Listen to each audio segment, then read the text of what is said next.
Hello everyone and welcome back to 10 Forward. Also welcome back to the worst idea I've had on this channel thus far. A little while ago I posted a video where I made a bunch of cocktails from this here Star Trek cocktail book, tried them, rated them, and then proceeded to play a drinking game where I attempted to answer several Star Trek trivia questions. If I got any of the questions wrong, I chugged my drink. But there are several things that I did not anticipate when making that video. One, how strong the drinks actually were. Two, how big the drinks actually were. And three, being humbled by some fairly difficult trivia questions. Things got a little sloppy. So what did I learn from that experience? Absolutely nothing, because we're doing it again. In case you haven't seen the first video, here's how it goes. This book is separated into 5 chapters, each containing 5 different drinks. I will make them all, try them all, and rate them all. After each one, I will attempt to answer 10 Star Trek trivia questions all in a row. And for each question I get correct, I get to take a sip of my drink. Why? Because the more questions I answer correctly, the less of my drink I have to chug. Should my Star Trek knowledge fail me. If I get 10 questions correct all in a row, I am safe, and I get to finish my drink at my leisure. If I get a question wrong, I have to chug it then and there, the round is over, we move on to a new drink and a new set of 10 questions. And, just like last time, the honor system is in play. I take my drinking games and my Star Trek trivia very seriously. I solemnly swear on the memory of this hallowed lounge and its distinguished caretaker Guinan that I have not seen any of the questions and answers beforehand. Aye, let's just get into it. Here we go. Okay, just like last time, I want to apologize in advance to any bartenders who will be offended by my offensive bartending skills. Sorry. Okay, all these drinks are from Chapter 2, Shore Leave, Cocktails for Chillin. First up, we have Sulu's San Francisco. Hailing from San Francisco, Sulu cannot resist a taste of home when it's cocktail hour and he's thousands of light years from Earth. Of course, the San Francisco of the 23rd century is a little different from our own, with Starfleet HQ gleaming on the skyline. But that just makes this drink even more appropriate for a proud captain who has served on many starships. A keen botanist, Sulu will enjoy the exotic array of plant flavors that blend in the bitters of this tall, sweet drink. He might even spear a cherry with a cocktail cutlass after a hard workout fencing. I have speared, said Cherry. Okay, fill a shaker with ice, check, and add the ingredients. 1 ounce of slow gin, as opposed to fast gin. 1 ounce of dry vermouth. And just a reminder, I'm eyeballing these, and I'm going off the assumption that each shot glass is 1.5 ounces. And remember when I said I was surprised last time how big these drinks were? That might be on me and my non-accurate measurements. And then 1 ounce of sweet vermouth. Peychauds? I don't know. Bitters. It's bitters that starts with a P. Just a dash. 1 dash of Angostura bitters. I'm really bad at saying bitters names. And I haven't even taken a drink yet. And then shake well as if the ship were under attack and shields at 20%. Strain into a cocktail glass and garnish. Shields collapsing!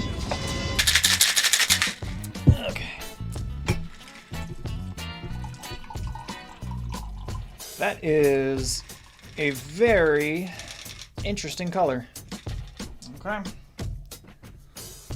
Speared cherry. Check. Oh. Gotta make sure not to drink my toothpick. Okay. Sulu, San Francisco. Cheers. Chunks of ice. Okay. It's not bad by any means. It's not good by any means. It's just middle ground. So, yeah, there's not really anything too special about this, but it does go down easily.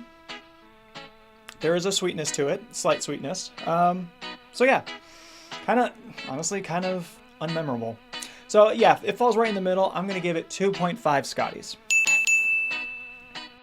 Okay, the moments I have been dreading. Let's go. Same website as last time. It's in the description below if you want to double check these questions. But we're starting off where we left off. Okay. Which of the following characters was trapped in a transporter buffer for 75 years? James T. Kirk, Carl Sulu, Leonard McCoy, Montgomery Scott. The answer is Montgomery Scott. Where's my mouse? I forgot that's a thing. Ding, ding, ding. Next. Oh. That's one. Next. What original Star Trek actor appeared in the pilot episode of Star Trek The Next Generation? Nichelle Nichols, Leonard Nimoy, William Shatner, or DeForest Kelley? That is DeForest Kelley. What was he, 120 something years old? Oh, 137 years old. Number 2. What character asks Data if he is fully functional? Captain Picard, Tasha Yar, Beverly Crusher, Deanna Troi. The answer is Tasha Yar, but also the Borg Queen. Tasha Yar.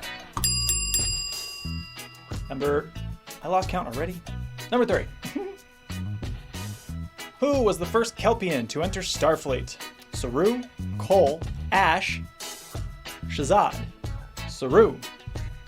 And to my knowledge, the only one, and I'm trying to remember if in the 32nd century we've seen any more Kelpian Starfleet. I don't know. So Saru. What were the last words of the last episode of Star Trek the original series? Crap. Here we go. All right. If only, Scotty, beam me up. Anything is possible. Engage. We can eliminate Scotty, beam us up. Oh, sorry, beam us up. I'm still gonna eliminate that one because it's the Turnabout Intruder, and I'm pretty sure it's all on the ship. No, it might not all be on the ship because the machine to swap bodies was on a planet. Crap. Okay, I cannot necessarily rule that one out, but I can rule out Engage, as that is a Picard thing. Just because the original series likes to be whimsical, especially with their ending, I'm gonna say anything is possible. My second thought is if only, but I'm gonna commit to anything is possible. Because anything is possible. Ah! But which one is it? Second answer. If only. The final episode of the original series deals with gender inequality. A bitter woman steals Captain Kirk's body in order to take command of the Enterprise, an opportunity that she feels has been unfairly denied to her. Kirk's last words are, "Her life could have been as rich as any woman's. If only. If only." Okay, that sounds familiar. Also, I think I talked about this last time, where I never watched that episode because it is sexist as hell. And back then, yeah, in Star Trek canon, for you canon aficionados and canon obsessed fans, women should not be captains in Starfleet, right? Right? And say adios to this drink. To women captains.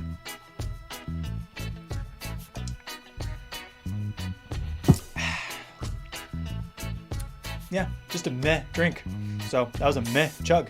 All right, moving on. Okay, next up we have the Guinan Fizz. How appropriate. The barkeep at 10 Forward knows just what her customers need.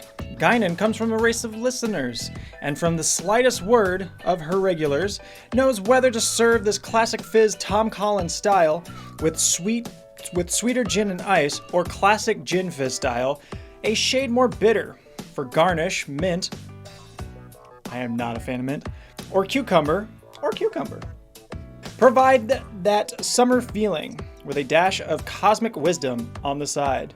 I'm definitely lacking that.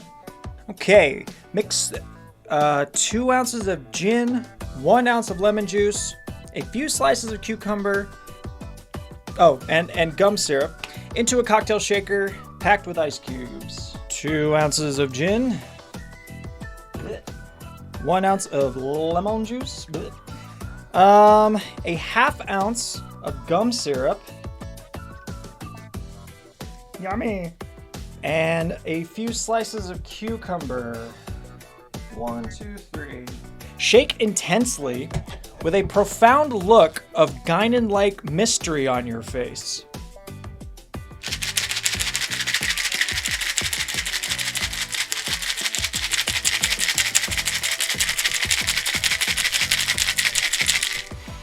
I don't know if that was mystery or constipation.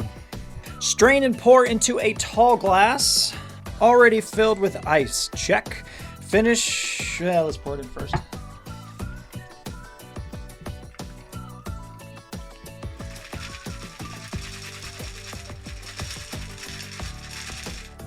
Okay.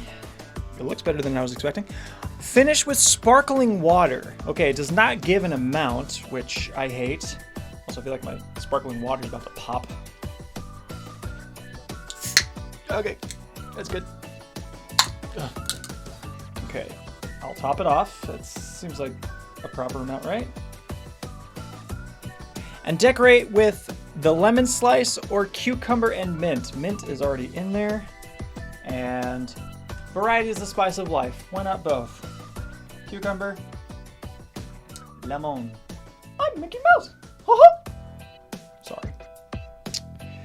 Well, I definitely do not want to chug this one because it is big. I don't like chugging big drinks. I'm gonna remove the junk. Just, yeah, well, the Mickey ears can stay. It's a Guinan.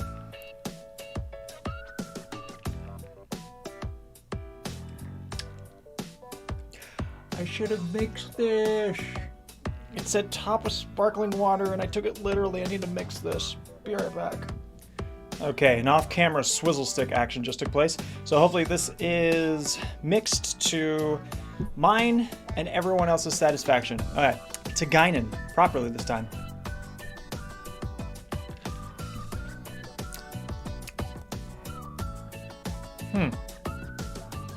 It's another kind of just run-of-the-mill drink. I think I understand why they call this section the cocktails for chilling, because neither of them so far have been particularly strong. They're very easygoing. They're very easy down. So, I mean, I might change my tune the lower I get into this, because there is essentially 2.5 shots of gin in here. But yeah, it's just super light, and I would totally drink this next to a pool. So, but again, it's just like, it's not great, but it's not bad. So once again, it's right in the middle. So here is another 2.5 Scotties. And now the fun part. Okay, who was originally offered the role of Spock? Martin Landau, Dustin Hoffman, DeForest Kelley, Roger Moore. I mean, Roger Moore does have the eyebrow lift down, so he would have made a good Spock. And the charm of Spock. But no, I'm gonna Roger Moore. I did not mean that. Rest in peace to, not my personal favorite Bond, but rest in peace to a great James Bond. DeForest Kelley, no. Dustin Hoffman, most likely not. From the get-go, I want to go with Martin Landau because I feel like maybe I've heard this way back when, and it just lives deep in my brain box. So I'm gonna go with Martin Landau. Hey, to Martin Landau. What type of pet does Captain Archer have on Enterprise? Fish, cat, turtle, dog, dog. What 2 stars of Star Trek Deep Space Nine were married in real life in 1997? Alexander Siddig and Michael Dorn? If only. Wow, that puts some shipping thoughts in my head, not gonna lie, and I'm pretty sure a lot of you are thinking the same thing. I think they would make a wonderful couple. Unfortunately, that is not the answer. But good on you, website. Alexander Siddig and Nana Visitor. Armin Shimmerman and Nana Visitor. Michael Dorn and Terry Farrell. In the show, yes. But the answer is Alexander Siddig and Nana Visitor. And a lot of people will know this, but fun piece of trivia on that one. Nana Visitor got pregnant with their first child in the 4th season? 3rd? I don't remember. But anyways, they wrote it into the show in classic goofy Star Trek sci-fi fashion, where a pregnant Keiko O'Brien and Major Kira were involved in some shuttle accident, and Bashir transplanted, in order to save the baby, transplanted it from Keiko to Major Kira, who brought it to term. But she was really pregnant. But that was such a silly, ridiculous way. But again, classic Star Trek way of doing it. To the couple that could have been, to Alexander Siddig and Michael Dorn. Who was the first real astronaut to appear in any Star Trek episode? Neil Armstrong, John Glenn, Krista McAuliffe. I'm sorry if I mispronounced that, which I'm sure I did. Mae Jemison. The answer is Mae Jemison. She played a transporter chief. To Mae Jemison. In which Star Trek series did writer Larry Niven introduce the cat-like alien race, the Kzinti, into the Star Trek universe? Enterprise, original series, Voyager, the animated series. The episode is the animated series. I guess I should make this official before I take my drink. Who was the first Star Trek actor to write a Star Trek story? I think I know this, actually. Okay, George Takei, Walter Koenig, William Shatner, Leonard Nimoy. Okay, I'm pretty sure I know this. I'm gonna say Walter Koenig because, and again, more fun trivia for all you. When the animated series started, they brought back pretty much the entire cast of the original series with 2 notable exceptions. Lieutenant Uhura, so Nichelle Nichols, and George Takei, Sulu. And when Leonard Nimoy found out about this, he refused to return unless both of them, who were the minority characters, were brought back to reprise their characters, which is an amazing thing from Leonard Nimoy. But because of that, to save money, they therefore did not invite Walter Koenig back. So Chekhov did not appear in the animated series. But to make up for it, he was asked and or hired to write a couple stories. So yeah, I'm going with Walter Koenig. Boom. Oh yeah, he wrote the Infinite Vulcan, where there was Gigantor Spock. What was Seven of Nine's name before she was assimilated by the Borg? Annika, Naomi, Nyota, B'Elanna. The answer is Annika. I did not take my drink for Walter Koenig, so to Chekhov and to Walter. And also to Seven of Nine and Joey Ryan, because they are both awesome. Who is the youngest captain in Starfleet history? James T. Kirk, Christopher Pike, Catherine Janeway, Wesley Crusher. Not Wesley. He never made it past lieutenant officially. There's a deleted scene from Nemesis. Don't really want to say Janeway.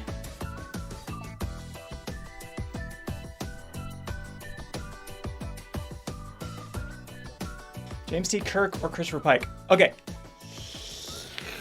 Here's the tricky part about this. So in the original series, when Captain Pike is reintroduced in the menagerie, the Commodore of the base where Beep Chair Pike resides made a mention that him and Kirk are similar in age. Now, obviously, whether it's the JJ movies or Discovery, now Strange New Worlds, did not take that into account or follow that, whatever. He's been depicted as an older, more seasoned captain in both those instances. So I want to say James T. Kirk, because I literally just watched this episode yesterday where he meant, the Deadly Years. He mentioned that at that point in the second season, he is 34 years old. What am I doing with my life? I'm now older than Captain Kirk. Holy shit.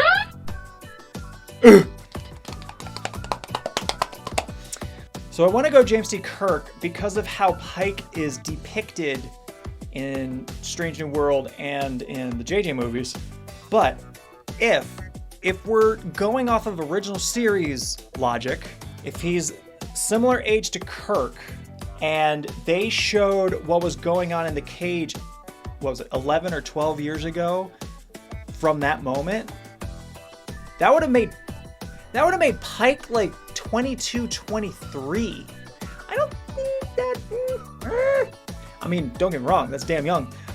But in the cage, just thinking of the cage itself, he seemed to be an already kind of, I'm over this, bitter captain. Like, I'm sick of being responsible for however many lives, 300 blah blah blah lives.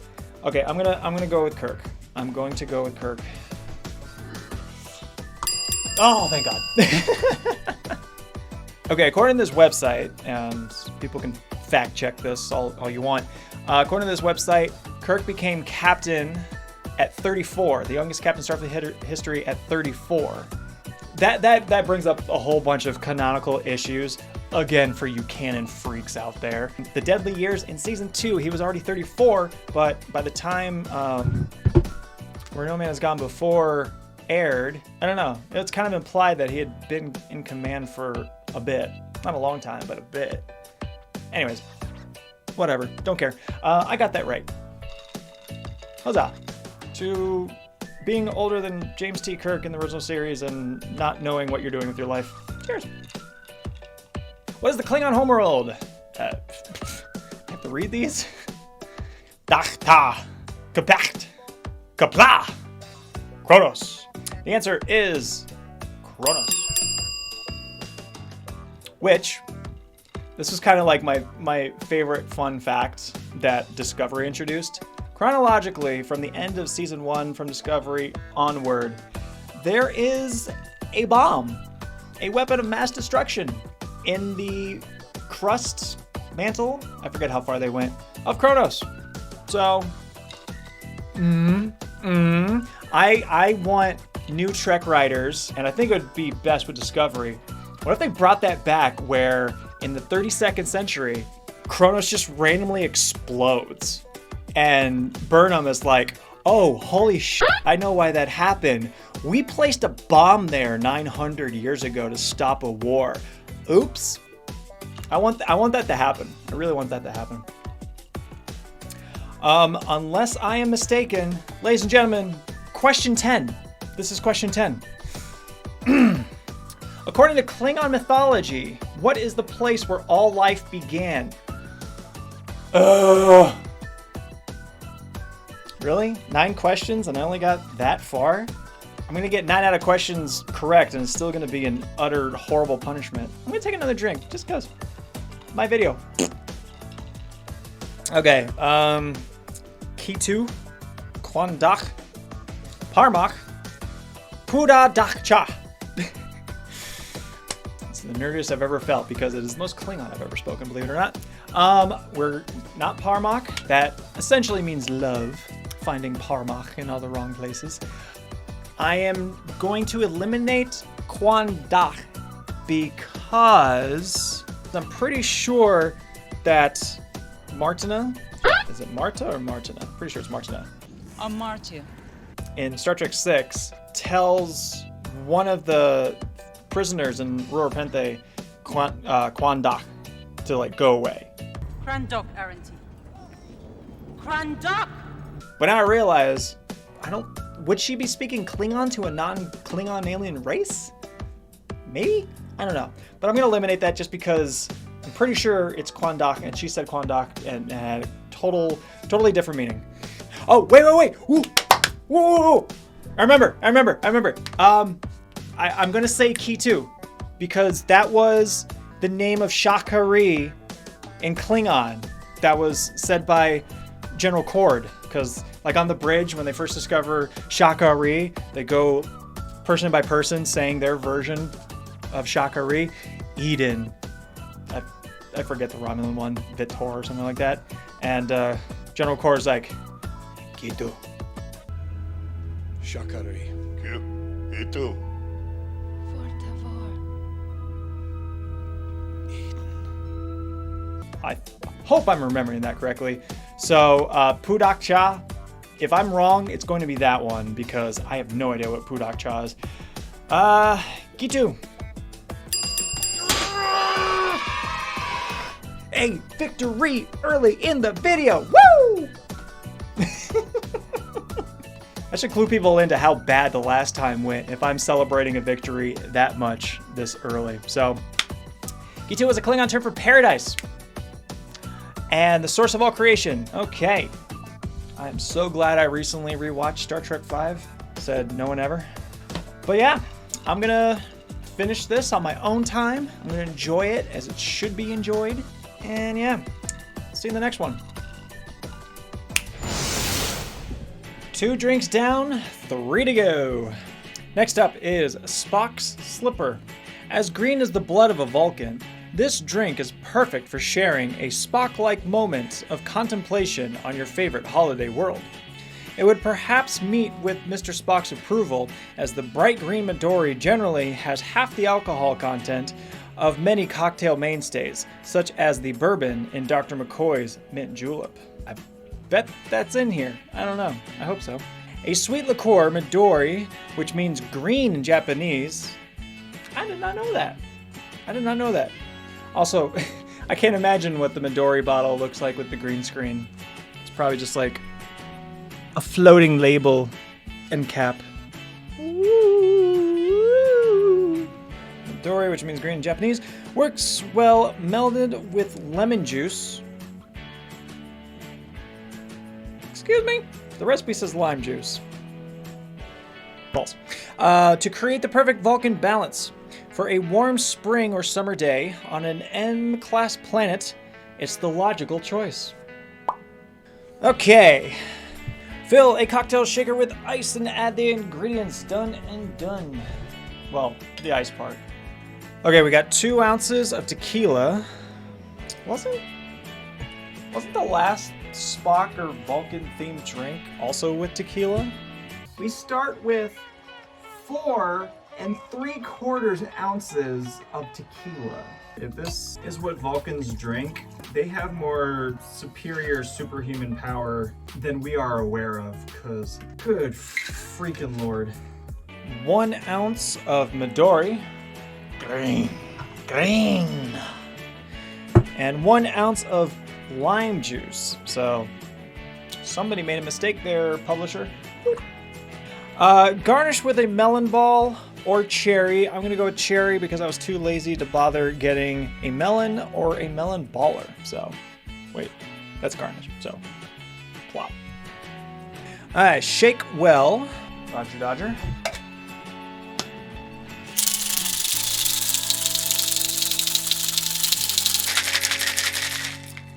Place a bed of crushed ice. Oh, I missed the crushed ice part. There's just ice. Oh, too late now. In a martini glass. Hell yeah. And pour the drink on top.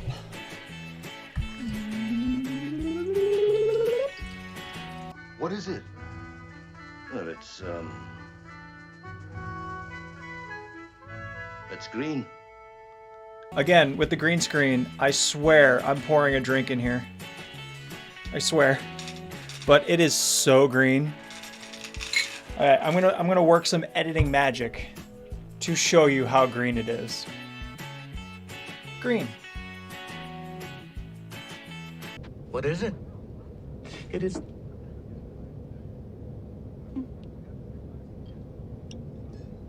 It is green. Now that I've ruined the magic for you, okay, this baby is full. And honestly, it looks like Mountain Dew. This literally has the color of Mountain Dew. All right, cheers, Spock.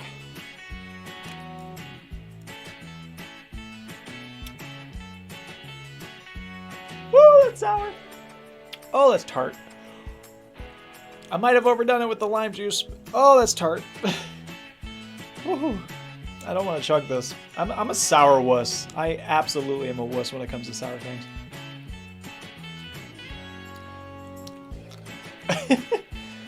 Well, my bias against sour stuff aside, this is the best drink that we've had so far tonight. But unfortunately, once again, sorry, Chapter 2, I'm not a fan of you thus far. It's still not a great drink. But again, it's not a bad drink, and it's better than the other two we've had. So therefore, I'm gonna give it 3 Scotties. I'm waiting for this chapter to kick it up a notch, because the first chapter like had 3 drinks that just made me go wild because they were so good.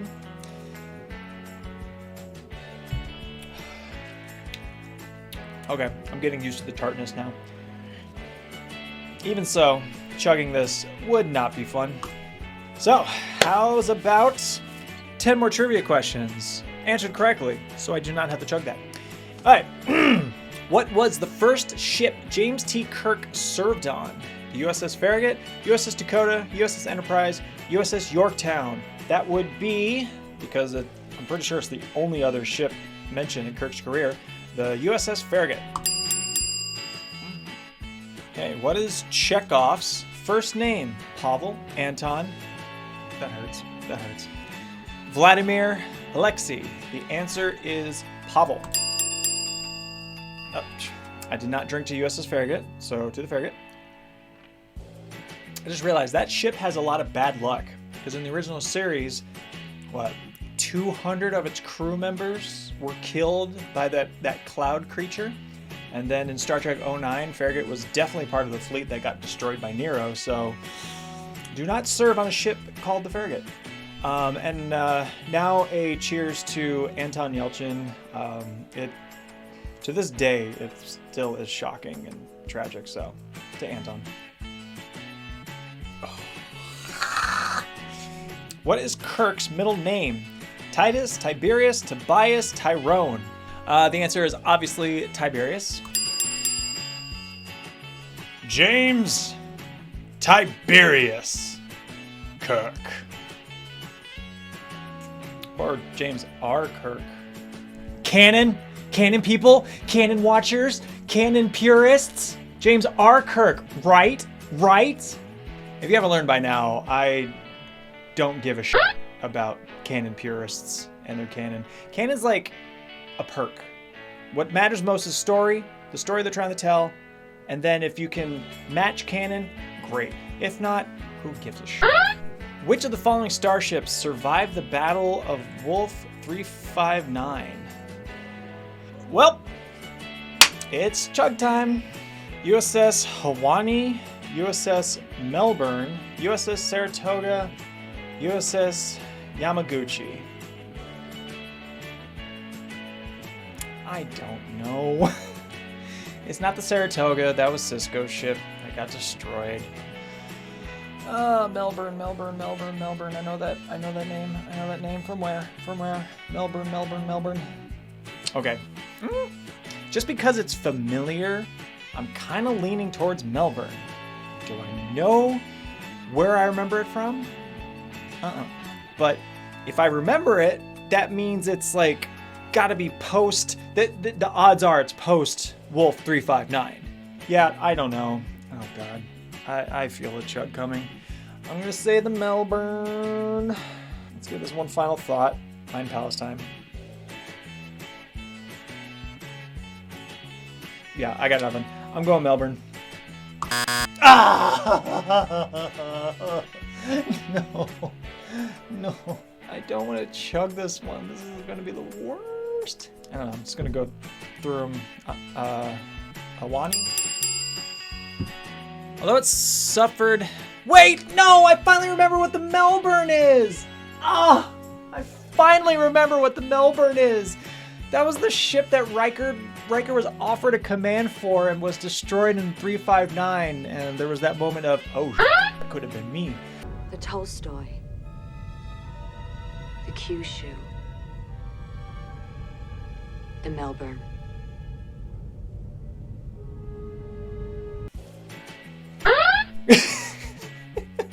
Of course I remember after the fact.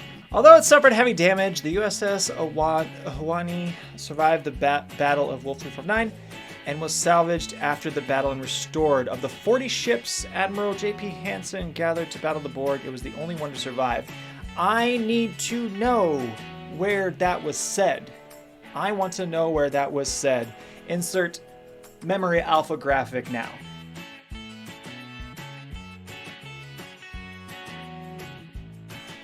Oh, please don't make me do this. I would rather chug Mountain Dew, to be honest. It's not that it's strong. It's not that it tastes bad. It's just tart AF. Oh.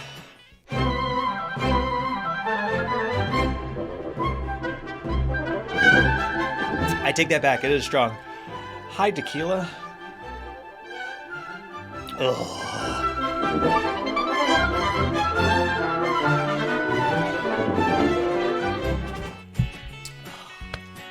That was far from pleasant.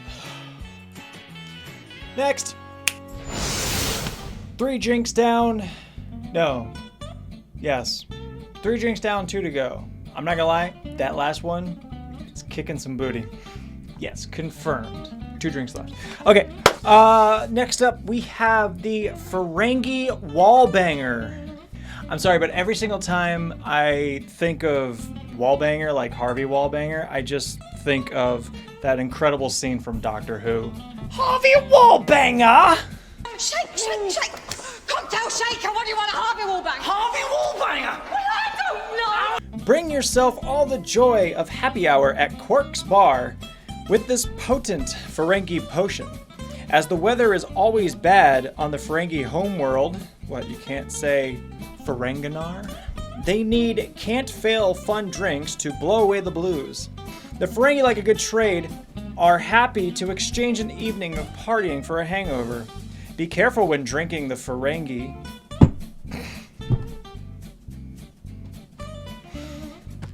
Probably keep that one. Be careful when drinking with Ferengi.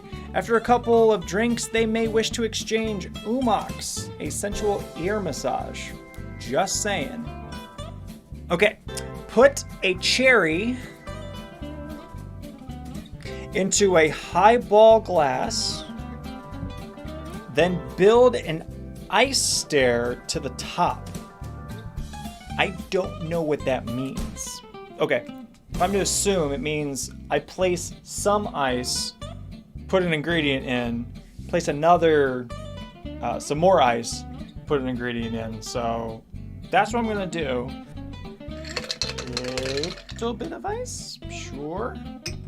See, that's the thing, it says build an ice stair to the top. What the, you know what? I don't know what it means. What the frick is an ice stair?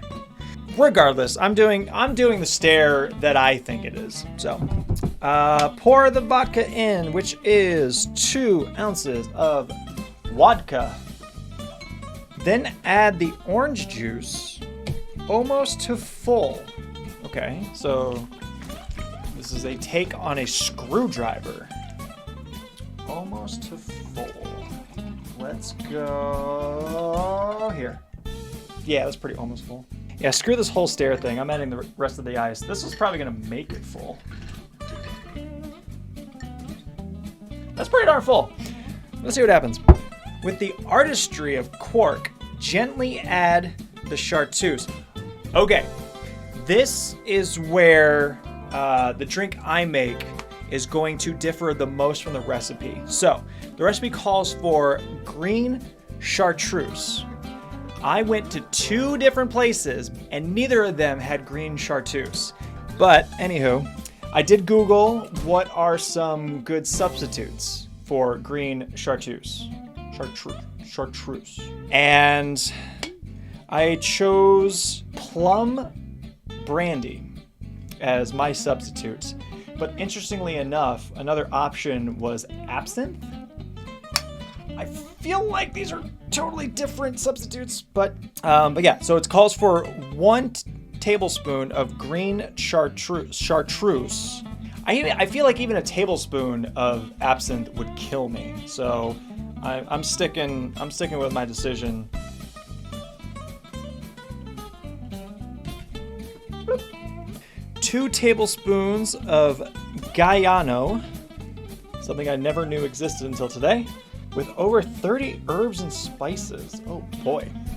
Yeah, this might be a very herbal heavy drink in a way, but 2 tablespoons of this stuff.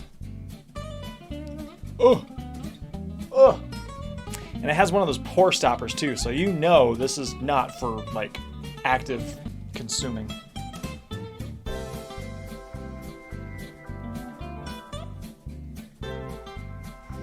With the artistry of cork, gently add the chartreuse and then the Guyano to the top of the stair so they make a layer on the surface. That looks nothing like this. Absolutely nothing like it. So, oh boy. Oh well. Decorate with your orange slice. Hello, orange slice. That is a ridiculously full drink. I know they're talking about like stairs and everything and making layers, but I don't know if I want to drink this as is just because of this herbal heavy thing. And then that is the first thing I'm going to be drinking before the orange juice and vodka. So I might give it a little stirry stir.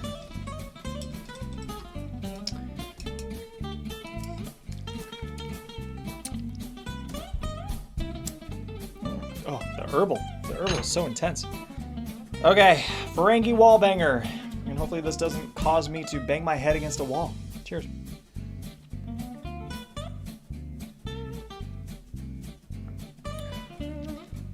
Okay. I feel like my inexperience has worked in my favor because there's a lot of orange juice in here, and if there were any really harsh flavors or just harshness because of the booze at play, I can't tell because I just taste orange juice. So I personally am satisfied and happy, so I'm gonna give this, even with the assumption that I did it wrong, I'm gonna give it 3.5 Scotties.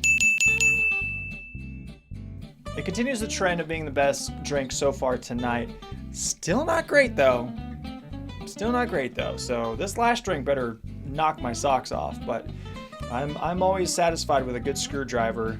There's just some extra flavors in here, as far as I'm concerned.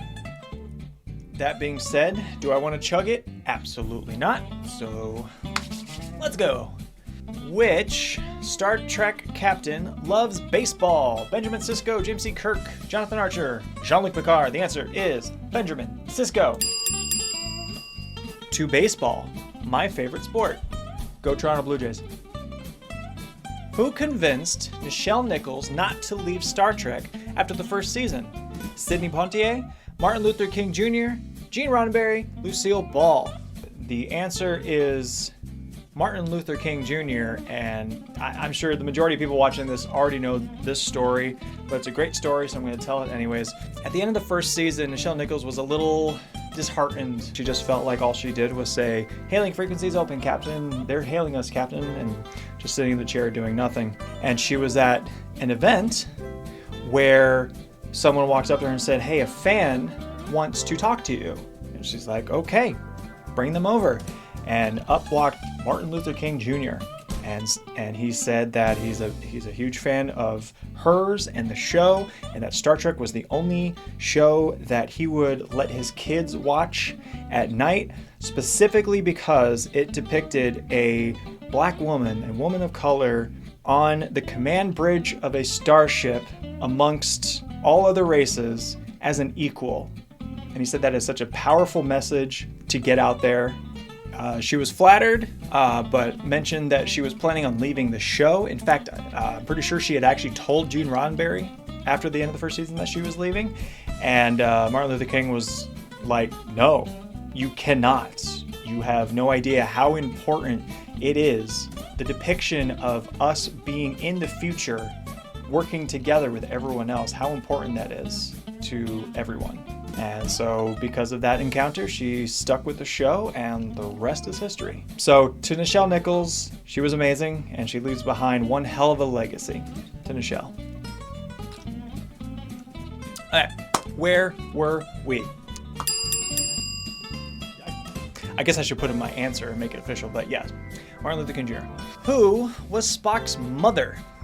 Amanda Grayson, Naomi Wildman, Elizabeth Cutler, Carol Marcus.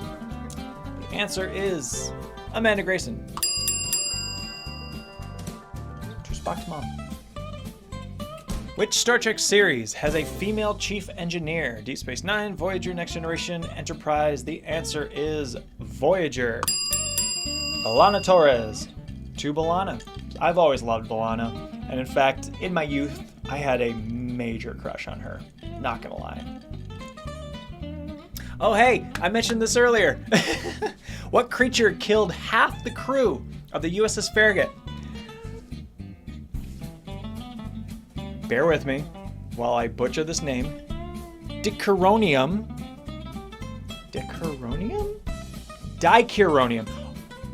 Wow. Dicuronium cloud creature. Tribbles. Giant space amoeba. Another great episode, but not the answer. Horta. Also a great episode, but not the answer. And Tribbles. Great episode. Not the answer. What is with creatures and great episodes? I don't know. Anyways, the answer is not Dicuronium, but Dicuronium, cloud creature. You can unsubscribe now. I totally understand. Which chief medical officer is a Denobulan? Dr. Phlox, Dr. McCoy, Dr. Crusher, Dr. Bashir. I mean, have some imagination, for God's sakes. You listed 3 humans and then an alien. Not that I needed that help or hint, but still, it's Dr. Phlox. To one of the most underrated doctors on one of the most underrated shows. Which Star Trek captain was forced to impersonate a historical figure to preserve the timeline? Benjamin Sisko, James C. Kirk, Jean-Luc Picard, Captain Janeway. The answer is Benjamin Sisko in the excellent 2-parter past tense. I don't know what to cheers for this, because the unfortunate fact is the story that they're trying to tell in past tense is unfortunately coming true. So Star Trek is kind of playing the role of The Simpsons right now and is predicting the future. So here's to past tense not coming true more than it already has. How about that? All right, 7 in a row. Let's do this. What Cardassian spy had a love affair with Chakotay? Marion? Boeka? Who are these people? Siana? I already knew the answer, but it is D. Seska. One thing I wish, I wish that twist came later. What if the Seska twist happened in the 2nd season? I do appreciate the fact that Seska had appeared in 3 or 4 episodes prior to State of Flux, where that was her big reveal to be a Cardassian spy. But what if there was an entire season of her popping in and out, being friendly with B'Elanna, and I don't know, acting on her little crush on young Ensign Kim, maybe introducing the fact that her and Chakotay had been involved prior to State of Flux. What if there's an entire season of that, and then boom, in the beginnings of season 2, that's when it's revealed that she was a Cardassian spy, and then did the whole Kazon thing. Which Star Trek captain was widowed? Jean-Luc Picard, Benjamin Sisko, Jonathan Archer, James C. Kirk. Benjamin Sisko was, I'm gonna say this is, what, 9 in a row? Am I about to hit 10 again? I don't want to start tooting my own horn, because last time I did that, it bit me in the butt, but these questions are getting a wee bit easy. All right, question number 10. What kind of pancakes did B'Elanna Torres' grandmother make for her as a child? Chocolate chip, blueberry, buttermilk, banana. The answer is banana pancakes. Yeah. Oh, I have not been taking my sips. Holy crap. Okay, let's backtrack here. Okay, to To the Seska season that wasn't, unfortunately. To a widowed Benjamin Sisko? That's an awkward one. To Jennifer Sisko. Let's do that. That's better. And I would say to banana pancakes, but I prefer chocolate chip pancakes because I'm a sugar fiend. To chocolate chip pancakes. And that means that's 10, right? That's 10. How anticlimactic was that? But, woo! Okay. Behind the scenes, I will drink this at the pace of my choosing because, yep, these drinks are hitting me just as hard as the last one, so I need a break. But for all of you, I will see you at the next drink. And last but not least, we have the ice planets. Which one? Andoria? Rura Penthe? That's the only two I can think of right now. This ice spectacular will chill you out on even the most sultry evening. The Klingon prison world of Rura Penthe, known as the Alien's Graveyard, is the perfect place to get away from it all. And this drink will take you there. Just as the frozen surface of the asteroid conceals precious dilithium crystals, this creation conceals a precious heart of blue curacao. Add a sizzling top-up of lemonade for that special atmospheric touch. Oh, remember? Rewind, and I couldn't remember whether it was like Marta or whatever. It's Martia. Duh. This will help keep you warm. Martia. Okay, for this we have 1.25 ounces of white rum, 4 teaspoons of blue curacao, 4 teaspoons of lime juice, a tablespoon of gum syrup, and 4 teaspoons of lemonade. A lot of teaspoons. Interesting. Combine the first 4 ingredients in a blender with ice. I did not notice that part, so be right back. Okay, I might have gone a bit overboard on the blender part because there's like no ice slushiness to be had here. Oops. But anyway, combine the first 4 ingredients in a blender with ice, pour into a highball glass. It's depicted as a cocktail glass, so I chose a cocktail glass. Okay, there's some ice chunks. I don't know if that helps. And then pour the lemonade on top for the atmospheric effect. And this is 4 teaspoons of lemonade. 1, 2, I'm spilling. 3, I don't know what 4 is in French. I spilled all over the place. It is what it is with these videos, not gonna lie. Okay, well, I kind of forgot the gentle atmospheric part, so we just have a blue drink. Hello, Romulan whiskey. No garnish needed. Pfft, no garnish needed. You are in prison, human! Why is the rum still so potent smelling? Ugh. To Rura Penthe? No. No, that doesn't sound right. To Martia? No. To not everyone's genitals being in the same place, Captain.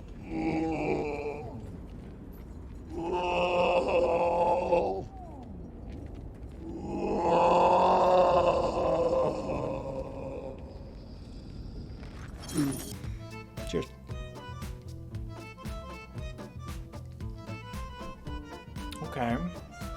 Okay. I can't, I'm not gonna lie. This batch of drinks has been fairly disappointing. This is decent. I'm gonna give it a stir and a reevaluation. Okay, that's a little better. I think I was drinking too much of the lemonade all alone. Okay, yeah. This one's pretty good. Finally, a decent drink. So therefore, I'm going to give it 4 Scotties. Might be overrating it just because of how disappointing the previous drinks were, but it's tasty. Not gonna lie, it's tasty. Yeah, I'm I'm committing to 4. Okay, the final batch of trivia. Let's go. Which Star Trek captain poisons the atmosphere of a Maquis colony to catch a traitor? Benjamin Sisko, Akira Sulu, James T. Kirk, Balazar Edison. The answer is Benjamin Sisko. To poisoning a planet? Better. To Les Mis. Oh, come on, really? Who is Wesley's mother? Tasha Yar, Beverly Crusher, Guinan, Deanna Troi, Beverly Crusher. Come on. To Beverly Crusher being a kick-ass character in Picard Season 3. No matter what your outlook might be for Picard Season 3, she deserves it. Okay, seriously. Who is the chief medical officer of Deep Space Nine? Dr. Sisko, Dr. Odo, Dr. Dax, Dr. Bashir. I hate this site sometimes. Dr. Bashir. The Julian Bashir, one of my favorite characters. Oh boy, here we go. Oh boy, oh boy, oh boy, oh boy, oh boy. Okay. How many different TV series have William Shatner and Leonard Nimoy appeared in together? 9, 2, 1, 6. I'm gonna have to go with 2. No, yeah, 2. They were in, I think they were in The Lieutenant together, which was Gene Roddenberry's show that he created before Star Trek. If they were in something else together, I haven't heard of them being in enough things together to warrant a guess of 6 or 9. It obviously ain't 1. So I'm gonna go with 2.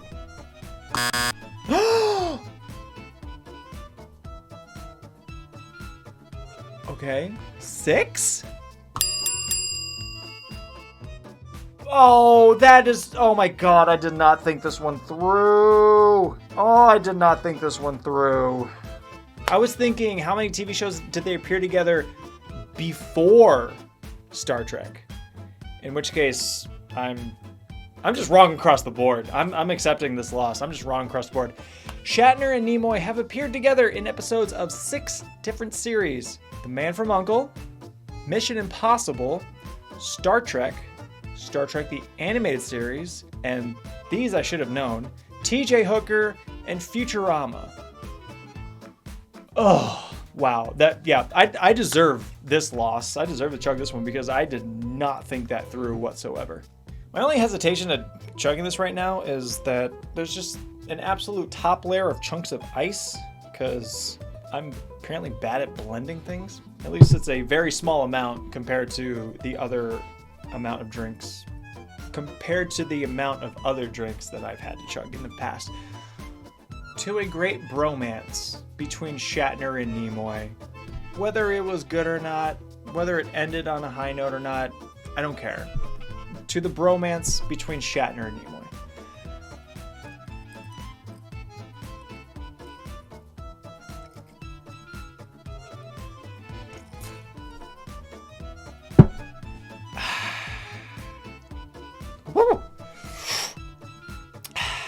And there we have it, citizens. That's 2 chapters out of